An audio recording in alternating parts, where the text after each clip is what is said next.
প্রধানমন্ত্রী ইতিমধ্যে family card মহিলাদের জন্য প্রত্যেকটা পরিবার থেকে ফ্যামিলি কার্ড দিবে।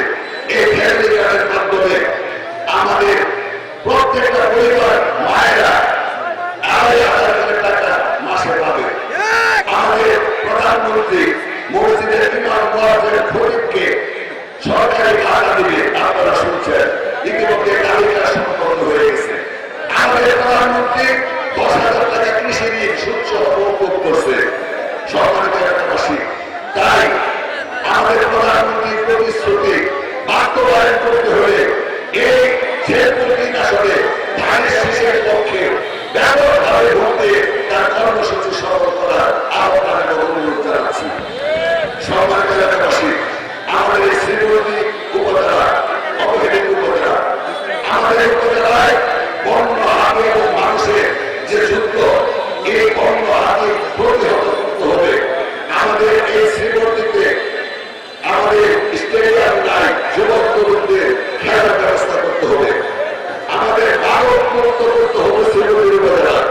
আমাদের হাসপাতাল, এই হাসপাতাল এখানে স্বাস্থ্য সেবা নাই, এই হাসপাতালকে উন্নত চিকিৎসার কেন্দ্রে পরিণত করতে হবে।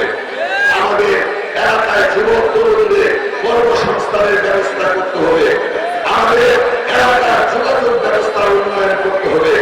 সুতরাং আমাদের এই পৌরসভা 3য় শ্রেণীর পৌরসভা, এই পৌরসভাতে আমরা বিএনপির সময় আমি এই পৌরসভার উদ্বোধন করেছিলাম। এই পৌরসভা এখন পর্যন্ত 3য় শ্রেণীতে আছে। আমরা ইনশাআল্লাহ এই পৌরসভা আধুনিক পৌরসভায় রূপান্তরিত করবো ইনশাআল্লাহ।